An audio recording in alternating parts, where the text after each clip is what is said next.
ہمارے چینل کو سبسکرائب کریں اور بیل آئیکن دبائیں۔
سبحان اللہ پتھر مکمل پتھر ہے، کیونکہ وہاں کی جو بہار ہے وہ انڈیا جیسے پہاڑ نہیں ہے، وہاں تو صرف کالے پتھر ہے۔ اور وہ پہاڑ کے حوالے سے میرے آقا صلی اللہ علیہ وسلم نے ارشاد فرمایا کہ یہ پہاڑ مجھ سے محبت کرتا ہے اور میں اس سے محبت سبحان پہاڑ مجھ سے محبت کرتا ہے اور میں اس پہاڑ سے محبت کرتا ہوں۔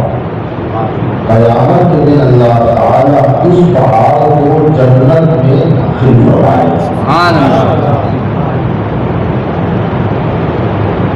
یہ حدیث کی بعض لوگوں نے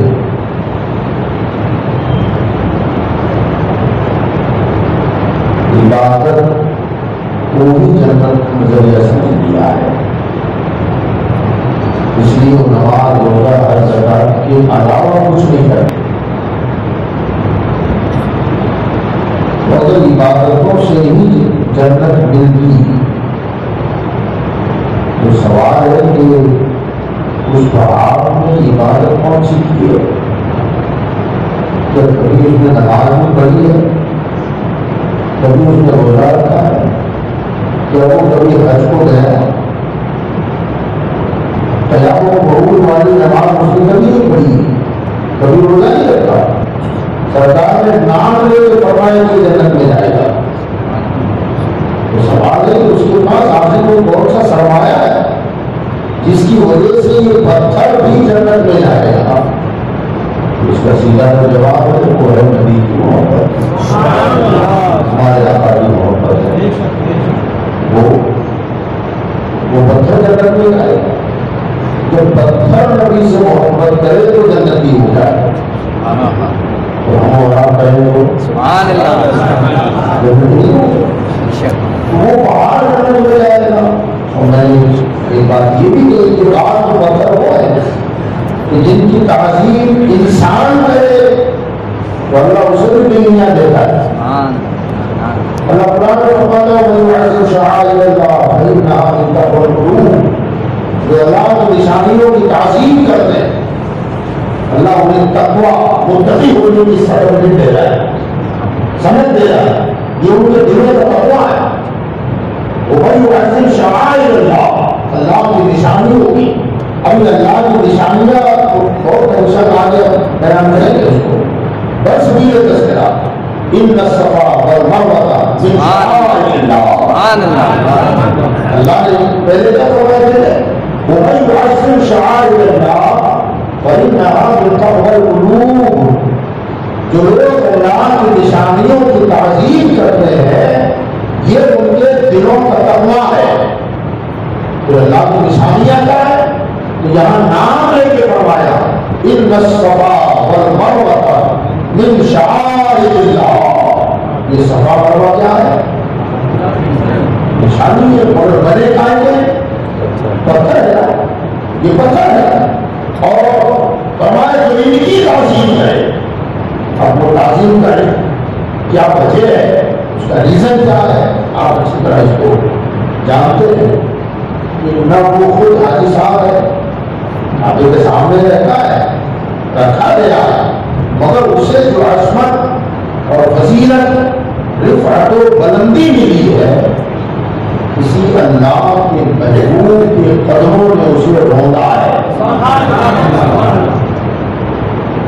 وہ ہے حضرت حاجرہ، نبی نہیں ہے کیونکہ اللہ نے کسی عورت کو نبی اور رسول نہیں بنایا، جس کو بھی نبی اور رسول بنایا سارے ظاہر کرتے ہیں وہ عورت ہے، ہاں ایک پیغمبر کی بیوی ہے، پیغمبر کی ماں ہے، مگر ان کے قدم وہاں جب پڑ رہے ایک زمانہ ایسا بھی آیا کہ ان دونوں پہاڑوں پر کفار مکہ نے کبھی بت رکھے تھے، اور دورے جہالت میں جب حضور کا زمانہ نہیں آیا تھا، اعلان نبوت نہیں ہوا تھا، اس وقت بھی کفار و مشرکین کعبے کا حج کرتے تھے، کو جاتے تھے، کعبے کا طواف کرتے تھے، صفا مروا پر دوڑتے بھی تھے، اور صفا مروا پر جب دوڑتے تھے تو دو بت انہوں نے اصحاب اور نائلہ، مروا پر اصحاب تھا اور نائلہ صفا پہاڑی پر تھا، تو وہ جب آتے تھے تو اس کو ٹچ کیا پھر اتر جاتے تو اسے ٹچ کرتے۔ جب دور اسلام آیا تو دور اسلام میں جب مسلمان ہوئے لوگ اور پھر انہوں نے کعبے کا طواف کیا عمرہ کے ارادے سے یا حج کے ارادے سے، تو صفا مروا پر صحیح کرنے سے وہ ذرا بچنے لگے، یار یہ تو بت رکھے ہوئے یہاں، اس کی صحیح وہ کرتے تھے جہالت میں، ہمیں اس کی کیا ضرورت ہے؟ اللہ نے یہ آیت اٹھایا فرمایا بت کی وجہ سے جگہ خراب نہیں ہوتی، وہ جو وہاں تھا وہ کرتے تھے، وہ ان کا کام تھا، اب بتوں کو ہٹا دو، مگر وہ پہاڑ اپنی عزت والا ہے، اپنی عظمت والا ہے اور اللہ کی نشانی ہے۔ تو بے ہر بعض پتھر وہ ہیں جو جہنم میں جلائے جائیں گے، اور اسے دیکھیں سرکار صلی اللہ علیہ وسلم کی اعلان نبوت سے پہلے کا جو دور تھا پوری دنیا کا آج بھی ہے، مگر جزیرۃ العرب سے بت پرستی نکل گئی، عرب کنٹری ہے وہاں سے بت پرستی نکل گئی، اب وہاں بتوں کی پوجا نہیں ہوتی ہے اور قیامت تک نہیں ہوگی، مگر سرکار کی آمد سے پہلے پوری دنیا میں بت پرستی کا رواج تھا، اور بت پرستی کا ایسا رواج آج بھی ہے۔ اس زمانے میں تو ایسا کہ پڑھے تو ہنسی بھی آتی ہے، ایک صحابی رسول جو اسلام قبول کیا پرانے دور کی باتیں نکل گئی تو وہ کچھ بول رہا ہے، فلاں نے کچھ سنا دیا کہ ہم نے ایسا کیا تھا، ہم ایسا کرتے تھے، تھوڑا ہنسی بھی ہو رہی تھی، وہ صاحب بیٹھے بیٹھے خود ہی ہنس رہے ہیں، بزرگ نے فرمایا تم کیا سوچ کے ہنس رہے ہو؟ میرے ساتھ تو بہت عجیب ہوا، کیا ہماری حالت یہ تھی کہ ہم وطن میں ہوں تو ہماری عبادت کا پتل، جنگوں کی پتل خدا، جنگ میں جتانے والا خدا یہ ہے، بارش والا یہ خدا ہے، سورج دکھانے والا یہ ہے، اب یہ کہ ہمارے سفر کے خدا الگ تھے، سفر میں ہم جب جاتے تھے تو سفر میں اپنے ساتھ ساز و سامان کے ساتھ ساتھ ہم اپنا شوق ہوا اس کو رکھ دیا اور اپنی عبادت شروع کر دی، تو وہ کہنے لگے کہ میں مرتبہ مکہ سے نکلا تھا تجارت کے لیے تو میں نے آٹے کا بت بنایا، آٹے کا بت بنایا، اور پورے سفر میں جہاں بھی کبھی چاہتی تھی رکھ دے گا اور اس کی عبادت کرتا، پرستش کرتا، چلتا رہا سلسلہ۔ اس سفر میں ایسے حالات پیدا ہوئے کہ میرے پاس کا راشن ختم ہو گیا، اب کھانے کے لیے اناج میرے پاس تھا نہیں، کام پر بھوک کا ضربہ ہو گیا، تو سرکار کو مسکرانے لگا کہ کیا ہوا؟ تو کہا کہ اس آدمی میں نے پانی میں ڈال دیا، پانی میں ڈالا جب کھل گیا تو پھر اسی کو میں نے پکا کے کھا لیا، تو اس پر مجھے ہنسی آ رہی ہے کہ کیسا دور ہمارا گزرا ہے۔ تو میں ہر وہ پتھر جن کی دنیا میں پرستش ہوتی تھی اللہ فرماتا ہے کہ وہ جہنم میں داخل کیے جائیں گے۔ تو پرانے پاک میں ایسے بتوں کو ایک لفظ سے ان کا ذکر کیا گیا ہے، وہ ہے من دون اللہ،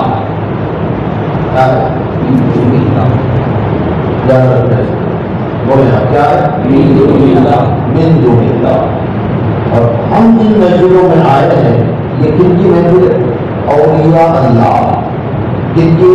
اولیاء اللہ۔ تو ایک ہے اولیاء اللہ اور ایک ہے من دون اللہ، دونوں میں فرق ہے، مگر بہت سارے لوگ وہ ہیں جہاں من دون اللہ کی مذمت قرآن میں آئی ہے کہ یہ بول نہیں سکتے، یہ تمہاری مدد نہیں کر سکتے، یہ اپنے اوپر بیٹھی ہوئی مکھی نہیں ہٹا سکتے، یہ تمہاری سن نہیں سکتے، یہ تمہیں بول نہیں سکتے وغیرہ وغیرہ، وہ ساری باتیں انہیں اللہ پر لگا دیتے ہیں۔ قرآن میں آیا نبیوں پر ولیوں پر اسے چشمہ کر دیتے، اسی کو پڑھ پڑھ کر لوگوں کو گمراہ کرتے ہیں۔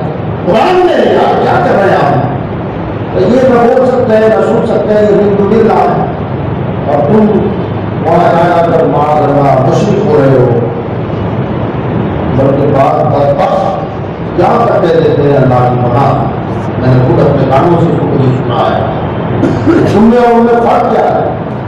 وہ کھڑے پہ پوچھتے ہیں اور تم آڑے میں پوچھتے ہیں۔ کتنی بدبختی کی بات ہے۔ نادانوں اولیاء اللہ اور من دون اللہ، اور ان سے ان کو کیا نسبت؟ نبی اور ولیوں پر وہ آیتیں پھر کر دینا، اور اللہ کو سب کچھ جانتا تھا، جانتا ہے لیکن قرآن میں ایک آیت ہے، اللہ ارشاد فرماتا ہے وَنُنَزِّلُ مِنَ الْقُرْآنِ مَا هُوَ شِفَاءٌ وَرَحْمَةٌ لِّلْمُؤْمِنِينَ وَلَا يَزِيدُ الظَّالِمِينَ إِلَّا خَسَارًا۔ اللہ فرماتا ہے ہم نے جو یہ قرآن نازل کیا ہے، مَا هُوَ شِفَاءٌ، اس میں شفا ہے، قرآن میں شفا ہے، وَرَحْمَةٌ، اور اس میں رحمت ہے، کس کے لیے؟ مؤمنین، ایمان والوں کے لیے قرآن شفا بھی ہے، سبحان اللہ، قرآن رحمت بھی ہے۔ سبحان اللہ۔ آگے فرمایا وَلَا يَزِيدُ الظَّالِمِينَ، یہ قرآن زیادہ نہیں کرتا مگر ظالموں کا کیا؟ اِلَّا خَسَارًا، نقصان۔ ایمان والوں کے لیے شفا ہے، رحمت ہے، مگر ظالموں کے لیے خسارہ ہے، نقصان ہے، ٹوٹا ہے، گھاٹا ہے۔ تو آخر یہ ظالم کون؟ یہ ظالم کون ہے جن کے لیے قرآن خسارے کا سبب بن جائے، نقصان کا سبب بن جائے؟ اگر اللہ چاہتا وَلَا يَزِيدُ الْكَافِرِينَ بھی کہہ سکتا، مگر وَلَا يَزِيدُ الْكَافِرِينَ إِلَّا خَسَارًا نہیں کہا، وَلَا يَزِيدُ الْمُشْرِكِينَ نہیں کہا کہ کافروں کے لیے خسارہ ہے، مشرکوں کے لیے خسارہ ہے، بلکہ اللہ فرماتا ہے وَلَا يَزِيدُ الظَّالِمِينَ، ظالموں کے لیے اس میں خسارہ ہے۔ تو آخر ظالم کو، ظالم کون ہے؟ اس سے پہلے گزشتہ شاید محمد نے کی ہے، ظلم کا ڈیفینیشن میں نے وہاں سمجھا ہے تفصیل کے ساتھ۔ اب کبھی آپ مختصر اتنا سمجھ رہے ہیں کہ ظلم جو ہے نا، ظلم جو ظلم کرے وہ ظالم ہے نا۔ عموماً عام بول چال میں ایک ہی معنی اس کا مراد لیا جاتا ہے، کسی نے کسی کو قتل کر دیا تو بہت ظالم ہے گا، پڑوسی کو ستا جائے گا، یہ ظالم آدمی ہے، پڑوسی کا آپ کا ستا کا بڑا ہوگا، یعنی دوسرے پر جس نے ظلم کیا اسے کہتے ہیں کہ ظالم ہے۔ اور ہمارے ذہن میں یہی ہے کہ ظلم اسی کا نام ہے، مگر حقیقت کیا ہے؟ لغوی اعتبار سے، ڈکشنری کے اعتبار سے، شریعت کے اعتبار سے ظلم کیا ہے؟ تو ظلم کی تعریف یہ ہے الظلم وضع الشیء فی غیر محلہ، ظلم یہ ہے کہ کسی چیز کے اصلی مقام سے اٹھا کر اس کے غیر مناسب جگہ پر رکھ دینا، یہ ظلم ہے، یہ ظلم کی تعریف ہے۔ الظلم وضع الشیء فی غیر محلہ، کسی کی جگہ کہیں اور تھی، اسے اٹھا کر کسی غیر مناسب جگہ پر اگر کسی نے رکھ دیا تو جس کو رکھا گیا ظلم، اور جس نے رکھا وہ ظالم، جس کو رکھا گیا اس کو ظلم کیا، اور جس نے رکھا وہ ظالم ہو گیا۔ اب اگر آپ اتنی بات سمجھ گئے، مثلا ٹوپی ہے، اس کا اصل ٹھکانا اصل جگہ سر ہے، اگر کوئی بدبخت اسے پیر میں پہننے لگے یہ ظلم ہے، اور جس نے پہنا وہ ظالم ہے۔ جوتے کا اصل مقام ہے، لیکن کسی نے جوتا اتنے بڑے سائز کا سلوا لیا تو اسے ٹوپی کی جگہ پہننے لگ جائے، ظاہر بات یہ کیا ہے؟ اب اتنی بات آپ سمجھ گئے۔ تو کسی چیز کے اصلی مقام سے اٹھا کر اسے غیر مناسب جگہ پر رکھ دینا یہ کیا ہے؟ ظلم ہے۔ اب اللہ نے جو بتوں والی آیتیں ہیں تو اللہ نے نازل کی بتوں کی مذمت میں، یہ سنتے نہیں، یہ بولتے نہیں، یہ مدد نہیں کر سکتے۔ اب ان میں وہ آیتوں کو اگر غوث اعظم پر کوئی پڑھتے، مدینے کے تاجدار کے لیے کوئی پڑھتے، غریب نواز کے لیے کوئی پڑھتے، تو معاذ اللہ کیا کیا اس نے؟ وہ وہاں کی جگہ کی آیت ہی نہیں ہے، وہ تو خود خانہ پر ہے، بتوں کے لیے ہے، اور تم نے نبیوں ولیوں پر تماشا کر دیا کہ یہ ظلم ہے۔ اور اللہ فرماتا ہے جو ایسا کرتے ہیں یہ قرآن ان کے لیے خسارہ ہے۔ وَلَا يَزِيدُ الظَّالِمِينَ إِلَّا خَسَارًا، ظالموں کے خسارے میں یہ قرآن زیادتی کرتا رہتا ہے، خوب ان کا خسارہ ہی ہوتا رہتا ہے۔ اگر ایک ولی پر کوئی آیت پڑھی بت والی تو خسارہ ہے، دو پر پڑھی تو خسارہ اور بڑھ گیا، چار پر پڑھی تو خسارہ اور بڑھ گیا۔ فرما ایمان والوں کے لیے تو قرآن شفا ہے، ایمان والوں کے لیے رحمت ہے، مگر ظالموں کے لیے پتا چلا جو ولیوں کی شان میں بت والی آیت پڑھتے ہیں وہ کون ہے؟ ظالم ہے۔ تو یاد رکھیے انسان پر ظلم کرنا چھوٹا ہے، اللہ کے کلام کے ساتھ ظلم کرنا یہ بدبختوں کا کام ہے جو نبی اور ولیوں پر بت والی آیتیں پڑھ پڑھ کر خود بھی بےمان ہو رہے ہیں اور دنیا کو بھی بےمان کر رہے ہیں۔ یہ بول نہیں سکتے۔ اچھا سنیں آپ، قرآن کی آیت پڑھتے ہیں وَمَا لَهُم مِّن دُونِ اللَّهِ مِن وَلِيٍّ وَلَا نَصِيرٍ۔ اے لوگوں، اللہ کے سوا تمہارا کوئی ولی نہیں ہے۔ وَمَا لَهُم مِّن دُونِ اللَّهِ مِن وَلِيٍّ، کیا تم نے یہ ولی بنا کے گھوم رہے ہو نا؟ یہ غوث اعظم ہے، یہ غریب نواز ہے، یہ سب یہ پاک ہے وغیرہ وغیرہ۔ تو قرآن میں تو اللہ فرماتا ہے وَمَا لَكُم مِّن دُونِ اللَّهِ مِن وَلِيٍّ، اللہ کے سوا تمہارا کوئی ولی نہیں ہے۔ اب تم ہے کہ ان کو ولی سمجھ رہے ہو؟ اللہ فرماتا ہے وَلَا نَصِيرٍ، اور اللہ کے سوا تمہارا کوئی مددگار بھی نہیں ہے۔ اب یہ کہتے ہیں کہ اللہ ہی ولی ہے، اللہ کے سوا کوئی ولی نہیں ہے۔ مگر اس آیت میں اللہ نے جو بات بیان فرمائی وَمَا لَكُم مِّن دُونِ اللَّهِ، لفظ کیا ہے؟ مِن دُونِ اللَّهِ، مِن ولی ولا نصیر۔ من دون اللہ میں تمہارا کوئی ولی نہیں ہے۔ من دون اللہ سے مراد وہ جو ہم نے اپنے ہاتھوں سے بنایا، کسی انسان نے بنایا، کہ یہ تمہارے ولی نہیں ہے، تمہارا ولی اللہ ہے، مددگار اللہ۔ اب اس کو ولیوں کے لیے پیش کرتے ہیں، دیکھو اللہ کو مت کوئی تمہارا ولی نہیں ہے، اللہ ہی ولی ہے، اللہ ہی مددگار ہے۔ اب اگر ہم من دون اللہ میں ولیوں کو نبیوں کو شامل کر لیں، حالانکہ ہم ایسا نہیں کرتے، لیکن تھوڑی دیر کے لیے ایک سیکنڈ کے کروڑ حصے کے برابر اگر اسے من دون اللہ میں نبی ولیوں کو رکھ دیا جائے کیا ہوگا؟ قرآن میں اللہ کے لیے ارشاد فرماتا ہے انکم وما تعبدون من دون اللہ حسب جہنم۔ اے لوگوں، یہ جو تم من دون اللہ کی پرستش کرتے ہو حسب جہنم، یہ سب جہنم کے ہی کر ہیں۔ اب من دون اللہ کو اللہ نے فرمایا انکم وما تعبدون من دون اللہ حسب جہنم، جو من دون اللہ ہے یہ جہنم میں جلائے جائیں گے۔ کل بھی میں نے بتایا پتھر جلیں گے جہنم میں، تو یاد فرمائے یہ سب جہنم کا ہی ہے، حسب جہنم۔ اب اگر ہم نبیوں ولیوں کو من دون اللہ میں ڈال دیں تو قرآن تو کہتا ہے یہ سب جہنم میں جائیں گے، تو معاذ اللہ کے نبی اور ولی بھی جہنم میں جائیں گے؟ ہاں یہ ہو سکتا ہے؟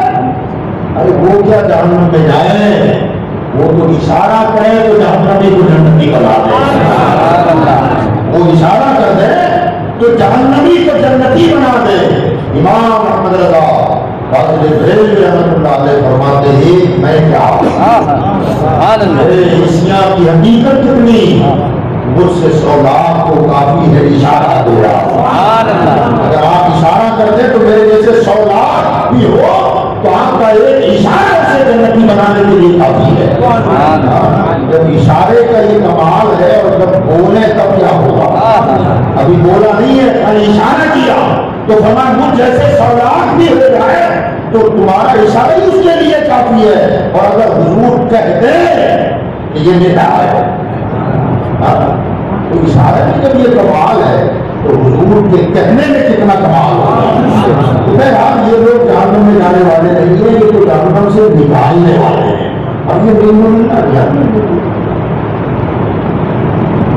اور دیکھیں آپ حضرت ابراہیم علیہ السلام کو واقعات کے لیے کیا مشہور ہوتے ہیں، اور کہیں پہلے موسم آتا ہے تو حضرت ابراہیم علیہ السلام کے واقعات جمعے کی جنہوں کے خطبوں میں بیانوں میں آپ سماعت کرتے ہیں۔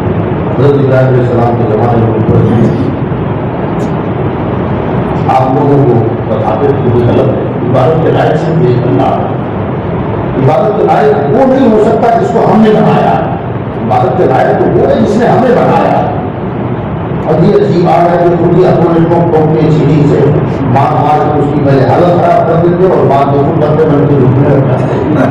یہ بھی سوچنے والی بات ہے، اپنے میں آتی نہیں ہے، مگر بہرحال آپ سمجھاتے تھے مگر ماننے کے لیے لوگ تیار نہیں ہوتے۔ ایک دن حضرت ابراہیم علیہ السلام نے بات چیت کرتے ہوئے کہا کسی دن ان کی خبر لیتا ہوں، یہ نکل بھی جاتا کسی دن میں ان کی خبر لیتا ہوں۔ اس دن گزرے تو ان کا وہ تہوار تھا، وہ منانے کے لیے سارے لوگ باہر نکل گئے اور وہاں لے جا کر ٹاٹا چیزیں ہو گیا۔ ابراہیم علیہ السلام نے کہا موقع اچھا ہے، سارا شہر خالی ہے، آپ خود گئے اور جا کر کے تو کبھی سب اور جو سب سے بڑا تھا اس کے کاندھے پر وہ کلاڑا رکھ دیا اور چلے آئے۔ آنے کے بعد شام کو سب لوگ کے آئے، انہوں نے جب دیکھا تو یہ کیا ہو گیا، کس نے کیا ہے؟ وہ جو جملہ آپ نے کبھی کہا تھا کہ کسی دن میں ان کی خبر رکھتا، وہ لوگوں کو یاد آیا کیا ہمارے شہر میں جواب ابراہیم اس نے کبھی ایسا کہا تھا، وہ نہ ہو یہ اسی کا کام ہے۔ سارے چودھری اور بڑے بڑے بڑے اور قبیلوں کے سردار جمع ہو گئے، مٹن بیٹی کا بڑا حضرت ابراہیم علیہ السلام نمرود کا دور تھا۔ حضرت ابراہیم علیہ السلام اسی انتظار میں تھے، ہوا گرم ہو تو ذرا تھوڑا دور سے کر کے ایسے کام ہو جائے، ایسے زبانی دعوت سے سمجھ میں نہیں آ رہے تھے۔ اب بلایا کہ پاس نہیں میں آ رہا ہوں، آئے سارے لوگ بیٹھے ہوئے تھے۔ ابراہیم نے ہمارے بتوں کا حل کس نے کیا؟ تو آپ نے فرمایا جس کا ہوا ہے اسی سے پوچھو، جس کے ہاتھ پیر ٹوٹے ہیں ان سے پوچھو کہ کس نے کیا ہے۔ اور آپ نے نظر ڈالی تو کام تو خود ہی کیا حضرت سے، اور میں یہ سب سے بڑا سلامت ہے اس کے کاندھے پر ہے، ہتھیار اس کے کاندھے پر ہے، تو ہو نہ ہو یہ اس کا کام ہوگا۔ ان کی جو سب گردنیں جھک گئی، یہ کہنے لگے ابراہیم تم جانتے ہو نا یہ بول نہیں سکتے، یہ سن نہیں سکتے، تو یہ ایک دوسرے کو کیا ماریں گے؟ تو آپ نے دیکھا کہ بالکل تیر نشانی پر لگ رہا ہے۔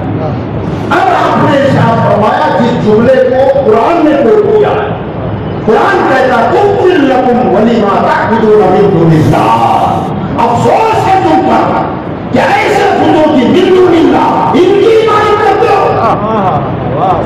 کیا پتا چلا؟ یہ من دون اللہ خود ہے، یہ کچھ نہیں کر سکتے مگر ولی اللہ کچھ کر سکتے ہیں۔ بے شک بے شک سبحان اللہ، من دون اللہ کچھ نہیں کرتا مگر ولی اللہ یہ کر سکتا ہے کہ نہیں کر سکتا۔ حضرت علامہ غلام رسول صاحب رحمۃ اللہ علیہ بڑے ہماری جماعت میں بڑے عالم گزرے ہیں، سورہ یوسف کی تفسیر لکھی ہے، کمال کر دیا ہے۔ حضرت یوسف کے حالات کو پہنچانے کی دعوت کی. ہندوستان پاکستان کی تقسیم کی پہلی کی بات ہے. گویا کہ ہمارے انڈین آرمی ان کا مکان کا بالکل بتخانے سے سٹا ہوا, ایک ہی دیوار کے بیچ میں. ایک شادی ہو گئی آج پہلے غیر مسلم کے یہاں, ان کے خاندان کا لباس تھا کہ نئی دلہن جب آئے تو اسی بتخانے میں جا کر کے وہ دلہن کے ہاتھ چڑھاوا وغیرہ کرتے تھے. پھر اس کے بعد دلہن کو کر دیتے تھے.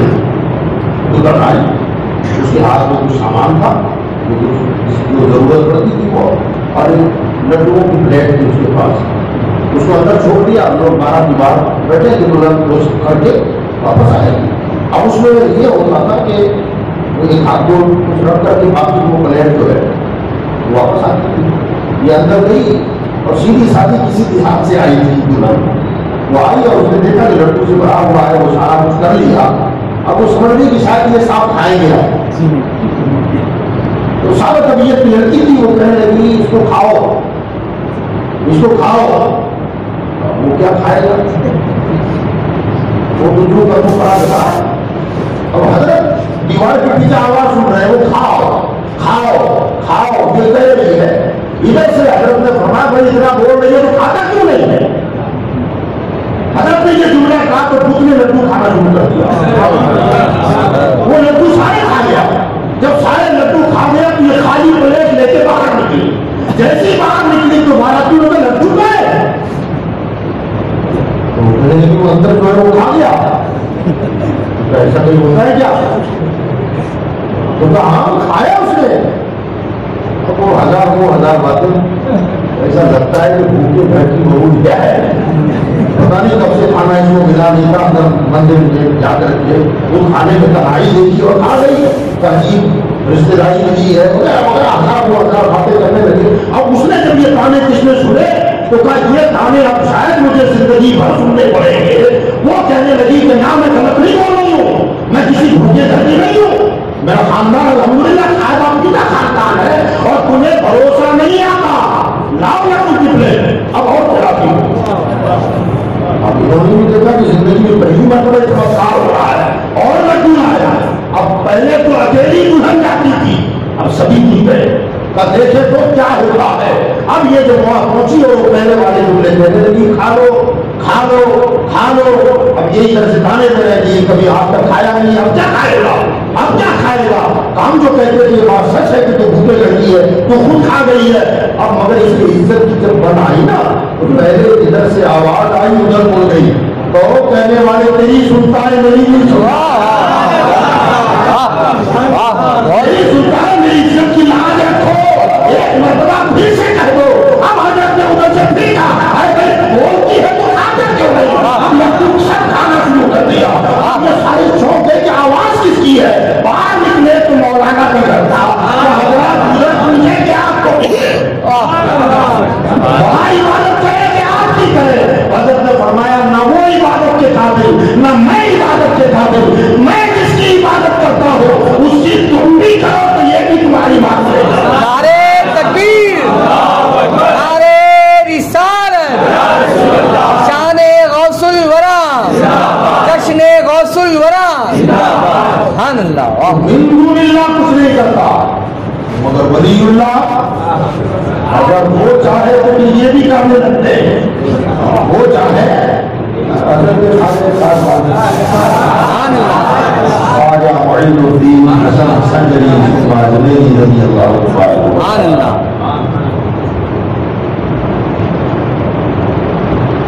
داخل ہو گئے تھے. جو اندر بیٹھے ہوئے تھے صاحب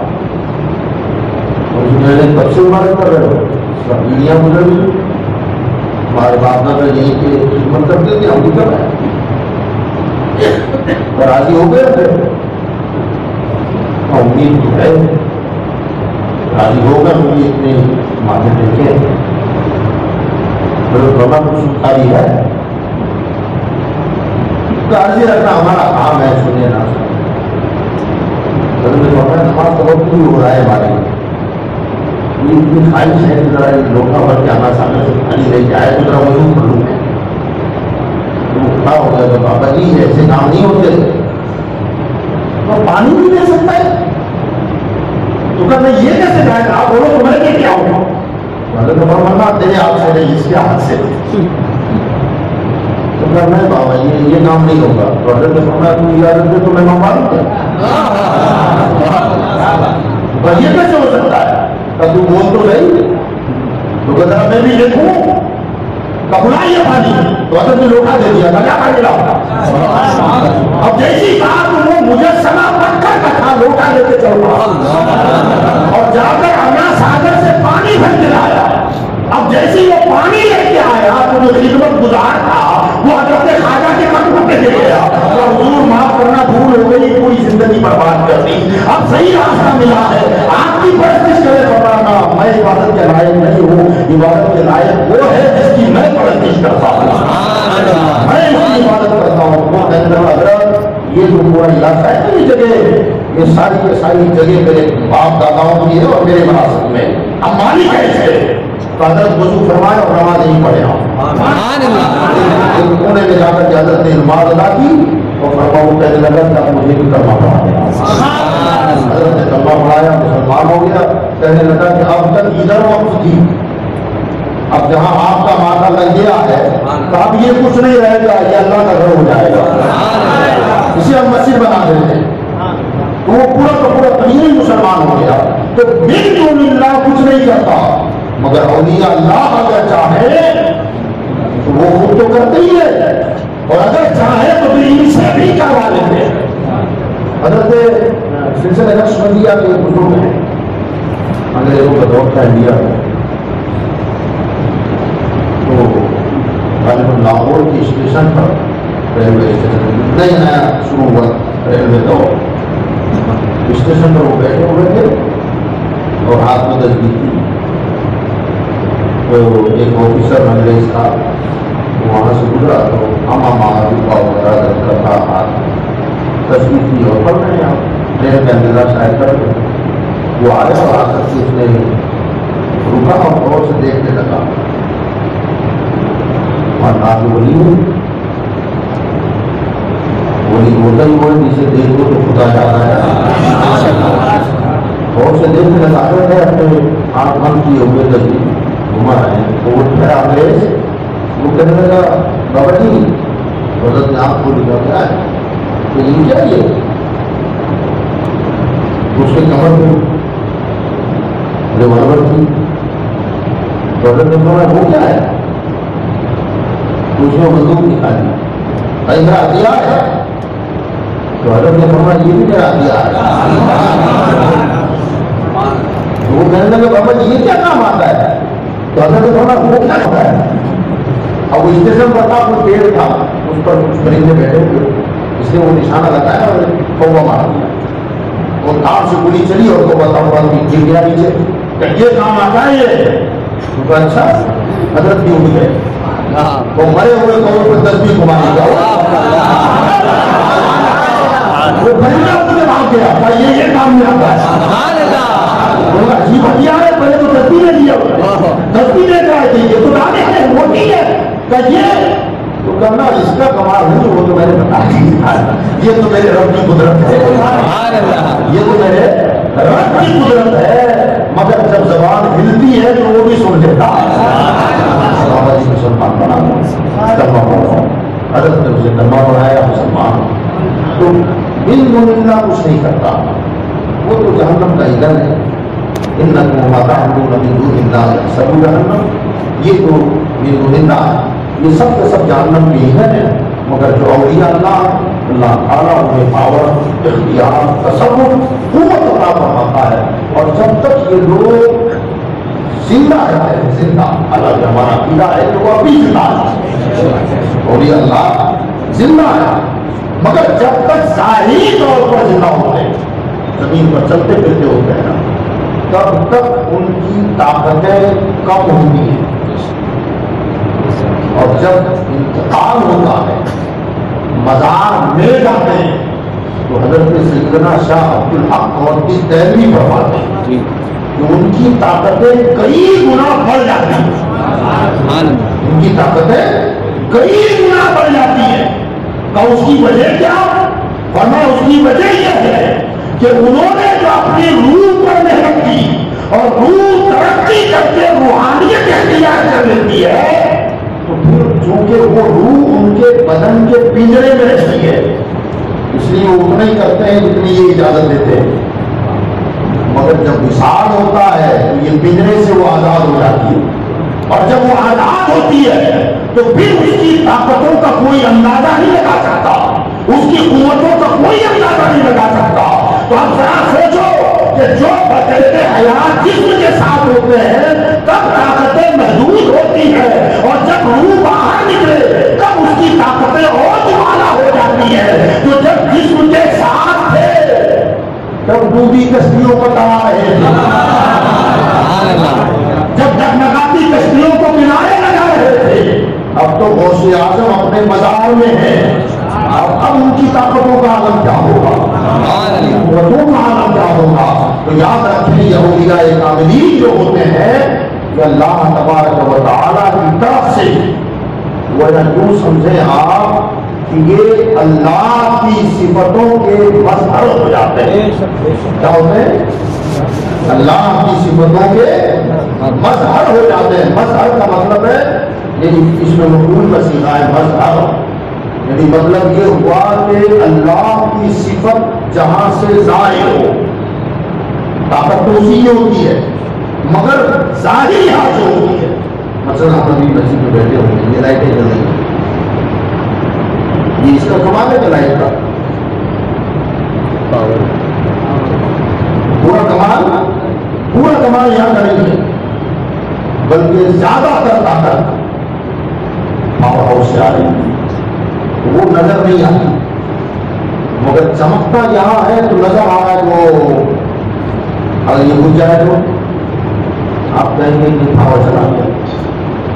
یہ جو چمک ہے، یہ جو نور ہے، یہ روشنی ہے، یہ اجالا ہے، یہ آ کہیں سے رہا ہے مگر نظر یہاں آ رہا ہے، تو پتا چلا کہ وہ قدرت اللہ کی ہوتی ہے مگر نظر غوث اعظم میں آتی ہے، وہ قدرت اللہ کی ہوتی ہے مگر نظر خواجہ علی نواز سے ظاہر ہوتی ہے، وہاں نظر آتی ہے۔ تو یہ کنیکشن ہوتا ہے، اور یاد رکھیے اس میں دونوں چیزیں ضروری ہیں، ایک چیز سے کام نہیں چلے گا، اس کا ظاہر بالکل ٹھیک ٹھاک ہونا چاہیے،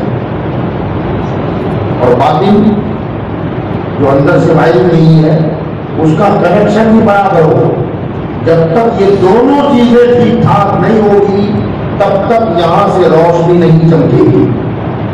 اگر اوپر سے کنیکشن پورا کا پورا ٹھیک ٹھاک ہے لیکن یہاں ذرا سیڑھی کو تھوڑا سا گھما دیں آپ، یہ ٹیوب لائٹ کو تھوڑا سا گھما دیں آپ، تو اس کا جو بیلنس ہے نا وہ تھوڑا سا آؤٹ ہو جائے گا، جیسے آؤٹ ہوگا وہ جلے گی۔ ٹیوب لائٹ میں اگر بال پڑ جائے کبھی ہوتا ہے، بال پڑ گیا روشنی آئے گی نہیں آئے گی، اس لیے کہ اس کا ظاہر ٹھیک نہیں ہے۔ اب آپ اس کا کنیکشن ڈھونڈ رہے ہیں، کہیں کنیکشن کٹ گیا ہو، کہیں تار کٹ گیا ہو، جو ہلے کاٹ کیا ہو وغیرہ وغیرہ، سارا کچھ چیک کر ڈالا آپ نے، بالکل صحیح سلامت ہے، مگر پھر بھی روشنی نہیں مل رہی ہے، تو آپ نے اس کو غور سے دیکھا تو اس میں ذرا سا بال پڑا ہوا تھا جو نظر بھی نہیں آ رہا تھا، مگر ہلکا بال پڑنے سے روشنی اندھیرے میں بدل گئی، ذرا سا بال پڑا تو روشنی اندھیرے میں بدل گئی۔ یہی حال ولیوں کا ہے، اس کا ظاہر شریعت کے مطابق ہونا چاہیے اور باطنی کنیکشن مدینے سے جڑنا چاہیے۔ اگر کسی کا کنیکشن تو جڑا ہے مدینے سے مگر یہاں داڑھی نہیں ہے، جڑا کنیکشن ہے مدینے سے مگر یہاں نماز نہیں ہے، روزہ نہیں ہے، جس کو فضول میں ڈوبا ہوا ہے، تو یہاں تو ایک بال نے روشنی غائب کر دی، یہاں تو پوری شریعت غائب ہے، روشنی نہیں ملے گی، چمک نہیں ملے گی، نور نہیں ملے گا، یہ سارا کچھ شریعت کے مطابق ہو اور دل کا کنیکشن مدینے سے جڑا ہو تو وہ خود بھی روشن ہوگا، ہمیں بھی روشن کر دے گا، وہ بھی چمکے گا، ہم کو بھی چمکائے گا۔ تو اس کے لیے ضروری ہے یاد رکھیں، بعض لوگ ظاہراً ٹھیک ٹھاک ہوتے ہیں، ظاہراً بالکل نماز کی پابند تعجب گزار سارا کچھ ہوتا ہے شریعت کے مطابق، مگر اندر والا جو کنیکشن ہے نا وہ کٹا ہوتا، وہ مدینے سے نہیں جڑا ہوتا. ادھر کے محدث بن کے گھوم رہے ہیں، مفتی صاحب بن کے گھوم رہے ہیں، پتہ نہیں قاری صاحب بن کے گھوم رہے ہیں، وہ سب کچھ ہو رہا ہے مگر وہ جو نورانیت ہونی چاہیے وہ نہیں. اسی لیے آپ دیکھیں گے کہ دنیا میں بہت جماعتیں ہیں نا، ایک ہماری جماعت اور بھی جماعتیں، مگر کسی جماعت میں آپ کو ولی نہیں ملے گا. غوث اعظم کی کون سی جماعت ہے؟ کون سی جماعت ہے؟ غریب نواز کی کون سی جماعت ہے؟ ایک مرتبہ میں نے یہ بات کہی کہ صاحب کہنے لگے مولانا تم کیسے کہتے ہو کہ غریب نواز اہل سنت سے؟ ہماری جماعت ہے. میں نے کہا اچھا آپ کی جماعت ہے؟ تو کہا ہاں بالکل، میں تو غریب نواز کی سیرت پڑھی آپ کا خواجہ معین الدین اجمیری رحمۃ اللہ علیہ کی سیرت پڑھی ہے؟ تو کہا بالکل پڑھی ہے. میں نے کہا جب مدینے سے آئے تو لاہور میں کتنے نے قیام کیا؟ وہاں قیام تو کیا کسی دن کا. میں نے کہا وہاں کام کیا جائے؟ داتا صاحب کے مزار میں، داتا گنج علی بخش یوری کے مزار پہ. میں نے کہا تم مزار پہ جاتے ہو کیا؟ درگاہوں سے منفرد ہے تم کو؟ اور غریب نواز مولانا کرے 40 دن وہاں بیان کیا اور جب اٹھے تو یہ کہتے ہوئے نکلے گنج بخش فیض عالم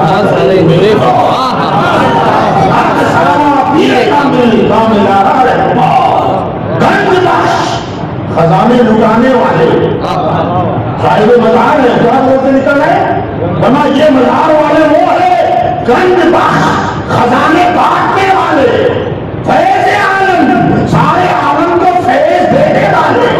ارے غریب نواز مزار کو کہنے کہ سارا عالم فیض لے رہا ہے، یہاں سے خزانے اٹھائے جا رہے ہیں اور تم کہتے ہو اینٹ پتھر ہے یہاں کیوں کہتے ہو؟ تو پتا چلا جو عقیدہ ہمارا ہے وہی غریب نواز کا. غریب نواز تمہاری جماعت میں نہیں، الحمدللہ اہل سنت سے تو دوسری جماعتوں میں آپ کو حافظ ملیں گے، عالم ملیں گے، عالم ملیں گے، مفتی ملیں گے، محدث بھی مل جائیں گے، غوث اعظم بھی مل جائیں گے، معین الدین اجمیری نہیں ملیں گے، محبوب الہی نہیں ملیں گے. یہ نصیبہ ہم اہل سنت کا ہے، یہ مقدر ہم اہل سنت کا ہے. اللہ نے رسول بھی دیا تو رسول اعظم، امام دیا تو امام اعظم، غوث دیا تو غوث اعظم، مفتی بھی دیا تو مفتی اعظم. نعرے تکبیر، نعرے رسالت، جشن غوث اعظم. سبحان اللہ. تو الحمدللہ جتنے اعظم ہیں وہی ہوتی ہے جہاں ایمان کے بغیر ولایت تصور نہیں کر سکتے آپ. جہاں ایمان نہیں ہے وہاں ولایت. تو دوسری جماعتوں میں کوئی ولی کیوں نہیں ہے؟ بات سمجھے آپ؟ نمازیں تو خوب ہے ان کے پاس اور ہم سے زیادہ ہے، ہم سے تقویٰ شاری پرہیزگاری دیکھنے کا نظر آ رہی ہے. حقیقت میں کچھ نہیں ہے، حقیقت میں کچھ نہیں ہے، مگر دیکھنے دکھانے میں ہم سے کئی گنا زیادہ نظر آتے ہیں. قرآن پڑھنے میں ہم سے زیادہ ہے، مگر پھر بھی ولی کیوں نہیں ہے؟ کوئی ولی کیوں نہیں ہے؟ تو کہا ولایت کے لیے ایمان پہلی شرط ہے. تو جہاں ایمان ہوگا وہاں ولایت ہوگی. تو پتا چلا صرف اہل سنت میں ولی ہے، مطلب سنی ہی ایمان والے ہیں. دوسری جگہ آخر ولی کیوں نہیں ہے؟ تو سیدھا مطلب ہے کہ جب ایمان ہی نہیں ہے تو ولایت بات سمجھ گئے آپ؟ وہاں ولایت اس لیے نہیں ہے کہ ایمان نہیں ہے، اور اہل سنت والجماعت میں ولایت اس لیے ہے کہ ہمارے پاس ایمان ہے. تو بس ایمان والی جماعت پوری دنیا میں ایک ہے اور وہ ہے اہل سنت والجماعت. سمجھیے اہل سنت والجماعت. ہاں اہل سنت والجماعت بس ایک ہی ہماری جماعت ہے. اسی جماعت میں اللہ ہمیں زندگی عطا فرمائے اور اسی جماعت کے پلیٹ فارم پر اللہ ہمیں آپ کو بہت عطا فرمائے. یہ اہل سنت کا سچا مذہب. حضور صلی اللہ علیہ وسلم نے جو حدیث میں فرمایا, طویل حدیث ہے, آپ پر فرماتے ہیں بنی اسرائیل 72 فرقوں میں بٹے, میری امت 73 فرقوں میں بٹ جائے گی. صحابہ نے پوچھا تھا یا رسول اللہ صلی اللہ علیہ وسلم, یہ 73 جتنی جماعتیں ہوں گی یہ سب کے سب جنتی ہوں گے؟ آپ نے فرمایا لا الا واحدہ, جنتی ایک جماعت ہوگی. یا رسول اللہ اس کی پہچان کیا, اس کی علامت کیا, اس کی نشانی کیا؟ آپ نے فرمایا ما انا علیہ واصحابی,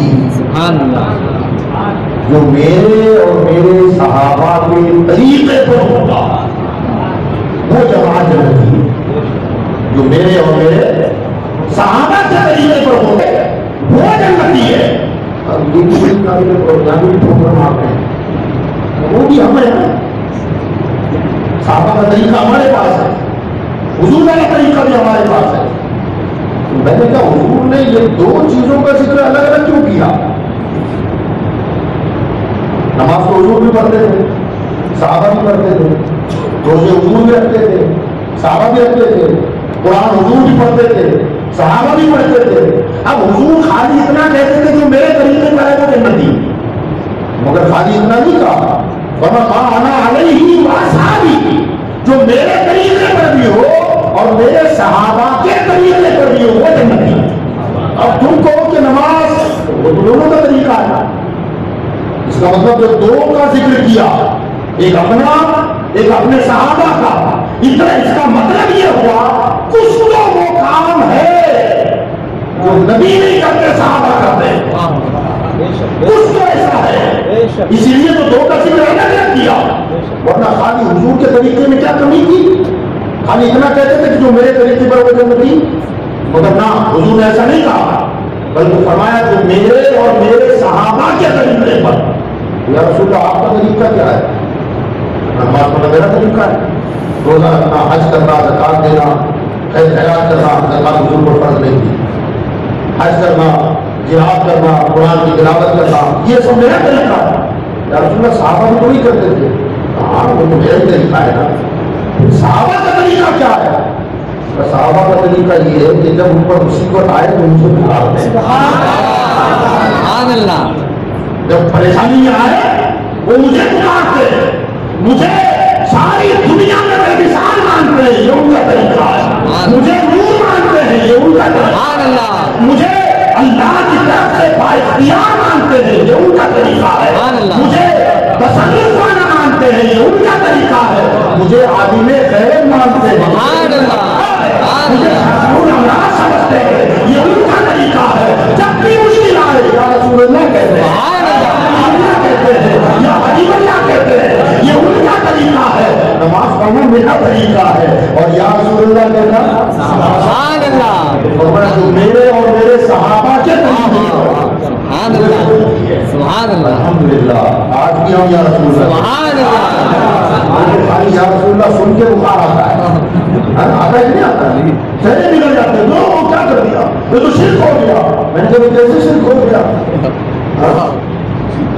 شرک کیسے ہو گیا؟ کہتا یا اللہ ہو, کیا ہو, یہاں رسول نہیں کہہ سکتے, آپ کافر ہو جائیں گے, مشرک ہو جاؤ گے.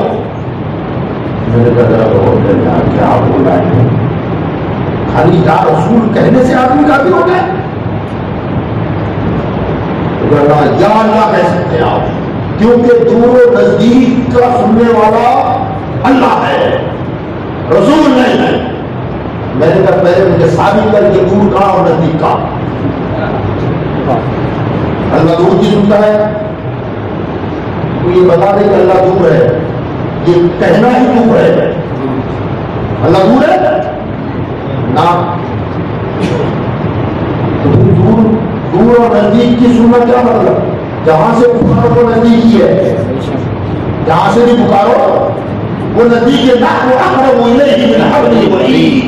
اللہ قرآن میں فرماتا ہے میں تمہاری جان سے زیادہ نزدیک ہوں. اور یاد رکھیں جب اللہ کو یا اللہ کہہ کے پکارا جاتا ہے نا, یا یہ سوال آپ سے نہیں ہے مگر ذہن میں قریب اور ایمان تازہ کرنے کے لیے کہہ رہا ہوں. کسی مائی میں لال میں اتنا کم نہیں ہے کہ یہ سوال کا جواب ہو. یا اللہ یا حرف ندا ہے, یا حرف ندا ہے, یا عربی میں کہے اس کو اردو میں لائیں گے تو اے, یا کا مطلب اے, تو یا اللہ مطلب ہوا اے اللہ. اور یہ لفظ کب بولا جاتا ہے؟ جب دور ہو تب بولا جاتا ہے. کبھی کہو او مولانا صاحب, او شیخ صاحب, دور ہو تب یا کہتے پکارو, یا پھر کوئی صورت بندی ہے تیسری بندی میں, یا پھر نزدیک ہو مگر غیر متوجہ ہو, اس کی توجہ ہماری طرف آؤ, آپ اسے کچھ سنانا چاہتے ہیں مگر وہ ادھر گھڑیال دیکھ رہا ہے تو آپ کہتے ہیں بھائی ادھر دیکھ. یا تو دور ہو تو پکارو, یا نزدیک ہے اور غیر متوجہ ہے, توجہ آپ کی طرف نہیں ہے تو پکارو. اور اللہ کو دور سمجھ کے پکارا تو کافر, اور غیر متوجہ سمجھا تو کافر. کوئی بھائی جلال جواب دے دے یا اللہ کا کیسے پکارتا ہے, جواب دے دو مجھے, یا اللہ کہہ کے کیسے پکارنا چاہیے؟ یا تو یا اللہ کہہ کے تو اللہ کو دور سمجھتا ہے, اگر دور سمجھا تو بولو نہ اللہ قریب ہے تو پھر کیوں پکار رہا ہے؟ یا تو کوئی غیر متوجہ ہے تو اللہ کی توجہ تو ہر جگہ ہے. اگر کوئی اسے غیر متوجہ مانے تو بھی کافر. ذرا نکل کے بتاؤ, چٹنی کا دودھ کیا کہا جائے گا؟ نکل نہیں پائیں گے. اگر کوئی قابل ہو نا قابل, چلو ابھی جواب دے دیتے ہیں. یہ تو نصیبہ مخلدوں کا ہے, یہ نصیبہ اور اس کے غلاموں کا ہے. یہ اس گلی سے نکل ہی نہیں پائیں گے, مر جائیں گے کہ یا اللہ کہہ کے پکارنا کیسے جائے. دو ہی صورت ہے, یا تو دور ہو تب پکارو, نزدیک ہے تو غیر متوجہ ہو تب پکارو. اور اللہ دور بھی نہیں ہے اور غیر متوجہ بھی نہیں ہے, اس کی توجہ ہمیشہ ہمارے ساتھ ہے, اور اس کی معیت بھی ہمارے ساتھ ہے. سوال یہ ہے کہ تم کیوں پکار رہے ہو؟ یہ جو بات ہے کہ نہیں, ان میں اگر کوئی بندہ قابل ہو نا, قابل ہو سکتا ہے, مجھے نہیں لگتا کوئی ایسا ہو, لیکن ہو سکتا ہے کوئی نکل آئے تو وہ یہ کہے گا کہ یا اللہ کہہ کے ہم ظاہراً اللہ کو پکارتے ہیں مگر یہاں مراد اللہ کی ذات نہیں ہوتی. یہ کیا ہوتا ہے؟ اللہ کی رحمت. تو اللہ کی رحمت کبھی دور بھی ہوتی ہے, کبھی نزدیک بھی آ جاتی ہے, کبھی متوجہ بھی ہوتی ہے, کبھی غیر متوجہ بھی ہو جاتی ہے. اس لیے ہم یا اللہ کہتے اللہ کی رحمت کو پکارتے ہیں. تو میں نے کہا تو مسئلہ شامل ہو گیا. کیسے تو نے کہا یا اللہ کہہ کے ہم اللہ کو نہیں پکارتے, اللہ کی رحمت کو پکارتے ہیں, تو پھر حضور کو صحابہ رحمت کو سبحان اللہ. یہ تو ثابت ہو گیا یا رسول اللہ کہنا نہیں ہے. قرآن کہتا ہے وما ارسلناک الا رحمۃ للعالمین. اے محبوب ہم نے آپ کو سارے عالموں کے لیے سراپا رحمت بنا کے بھیجا. تو تم اشارے سے رحمت کو بلا, میں نام لے کے رحمت کو بلا. ہم نام لے کے بلاتے ہیں. کوئی مجبور ہو کے مقابلہ ہے, کوئی مجبور ہو کے مقابلہ ہے, مقابلہ تو سب کو ہے. اللہ پاک کو آپ کو